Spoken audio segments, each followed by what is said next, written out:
Welcome back, students.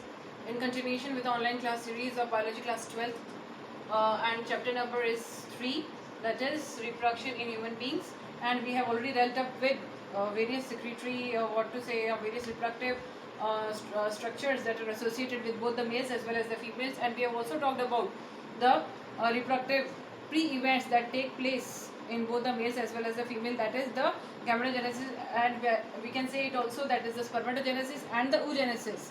Now today we are going to talk about the menstrual cycle. This is the menstrual cycle. In our previous video we have talked about how ovulation take place and what is the fate of the ovum that is formed. Now today we are going to talk about what happens when the ovum is not fertilized and what is menstrual cycle. So when we are talking about the menstrual cycle, it is found only in the ape world, that is the apes, the monkey, the human beings, etc., etc. They exhibit the menstruation, or we can say that menstrual cycle is found only in the ape world, that is dealing up with the apes as well as the human beings, that is the primates. So when we are talking about the menstrual cycle, what is menstrual cycle? Basically, very often it is defined as the funeral of the ovum,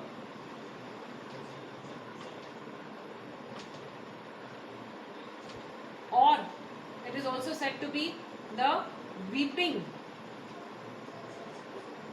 of the uterus. There are two phrases that are related with that. That is, either it is said to be the funeral of the ovum, or it is very often said to be the weeping of the uterus. Why is it said so? Because when the normal fate doesn't take place of the ovum, normal fate means basically the the female gamete or the ovum is designed to basically fuse up with the male gamete, so as the process of fertilization can very easily take place. But in certain cases, that is when the ovulation has taken place and the time period, that is the time period of the ovulation as well as the time period of the semination, that is insemination means the sperms should be released in the ovum and it should reach up to the ampulla, as well as the ovum also should reach up to the ampulla at the same time. Then only fertilization event could take place. But it is not very certain every time, because it is not quite possible every time. So here many a times the fertilization event doesn't take place, and at that very moment what happens to the ovum is that the ovum becomes degenerated, it is no more required in the body, and what happens, all the events that has been taking place so as the process of fertilization could be proceeded further on, they all get degenerated, that is the preparation of the uterine bed, everything, what happens, they starts degenerating as soon as the ovum does not fertilize with the sperm. So menstruation is basically nothing else but it is the coming out of the blood along with the uterine or the endometrial tissue outside the body of the female. So how does it occur? I have given you this diagram that is very much given in your NCERT book, and it is very important diagram, very often asked in the board examination. So this is the diagram. Basically it is a graphical representation only, and it is showing a couple of events. I have distributed this diagram into 4 phases. First is the uterine events, second is the ovarian hormone events, second is the ovarian events, and the fourth is the pituitary hormone events. Now here I have given you the days, that is starting right from the starting right from the day 1 up to day 29th, completing 1 month. Basically a menstrual cycle, it takes place in every month. Basically it is a cyclic pattern, that is every month the uterus of the female is prepared for the fertilization event to take place after the age of puberty, and the onset of the menstruation in the human females is said to be menarche. The onset of menstruation in human females is said to be the menarche, and this starts from the age of puberty, that is right about the age of 13 to 14 years. Every human female, she starts menstruating, and when the female reaches up to an age of 45 to 50 years, then she stops menstruating, that is she stops up with the cycle. That means she is not more fertilizable, she is not no more reproductive, and that very procedure is said to be the menopause. So here are the two terminologies, one is menarche and the other is menopause. So what happens over here? Now I am going to give you a detailed description of how various events take place gradually, and what are the fate of every event. So starting from the day first, that is when the bleeding has started in the human female, that is counted as day first. Right from the day first up to day fourth, bleeding continues in human females. This is known as menstruation period or menstrual cycle. Then after that, that is from the day 5th up to day 13th, this time period is said to be the follicular phase or the proliferative phase. Why is it said so? Because the uterine membrane or the endometrial lining that has disrupted as a result of menstruation, it again starts building up by its own, that is it proliferates by its own, so that it can prepare a soft bed for the further fertilization event, that is so that the fetus can be implanted in the uterine wall and a very soft bed can be provided to the fetus. So this particular time period, that is right starting from 5th day onwards to day 13 or 14, it is said to be the proliferative phase. Then from day 15th to day 23rd, it is said to be the luteal phase. Luteal phase means if in because it is very often said that by the day 14th ovulation takes place, and if it is fertilized, then the endometrial lining is further proliferated so that the process of implantation can take place. But if the further fertilization event doesn't take place after ovulation, then what happens? Then it is followed by the luteal phase. Luteal phase starts from the day 15 up till date 23. It is also said to be the secretory phase because here corpus luteum has been formed as a result of degeneration of the Graafian follicle or the mature follicle. Now what happens? After day 23rd, again the endometrial lining, it starts disrupting and it gets prepared for the next menstrual cycle, that is after day 29th. This menstrual cycle is going to get repeated back again. So how does it take place? How does the proliferation of the endometrial lining take place? So here are the two hormones which are said to be the ovarian hormones. So these ovarian hormones, one is estrogen and other is progesterone. Progesterone hormone, the level is maintained up till from the day 1st up till day 14th and ahead up till day 19th.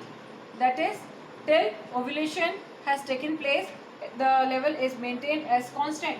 But after that the level rises up because progesterone is said to be the hormone which is required for maintaining the the pregnancy, and estrogen is said to be the hormone which is responsible for the onset of the menstrual onset of the pregnancy. So after this, when the level of progesterone rises up, that is from the day 18th to day 28th, what happens over here? The proliferation of the uterine wall is increased very much folds. That is, the uterine wall has prepared a very soft bed so that the implantation can take place very easily. Now talking about estrogen level, the level of estrogen is quite constant up till day 10th. After day 10th, the level of estrogen rises up suddenly and the ovulation takes place by day 14. And when the process of ovulation has taken place, then the level of estrogen falls up rapidly, and again by the end of day 28 and 29 it starts rising up. That is, here it is indicated that the estrogen, it marks the onset of the pregnancy. That is, it is very much responsible for ovulatory events to take place. Now again we are going to talk about the ovarian events. When we are talking about the ovarian events, they are basically related to the developing of the follicles. Here we can very well see here that right from day 1st up till day 14, the development of the follicles takes place. This is the primary follicle, secondary follicle, tertiary follicle, and after tertiary follicle is formed, what happens? The mature follicle or the Graafian follicle is formed, and this Graafian follicle by the end of day 14, or we can say by the 14th day, it ruptures so that the ovum can be released, and this very event is said to be the ovulation. Now, after the ovulation has taken place, the remaining part is called to be the corpus luteum, which is yellowish liquid filled the follicles, and this corpus luteum, it is very much responsible for extra secretion of the progesterone hormone, so that the progesterone hormone, it is further on going to proliferate the uterine walls so as the process of implantation can take place. That is the very basic reason why we say that progesterone is basically responsible for maintaining the pregnancy or for continuation of the pregnancy.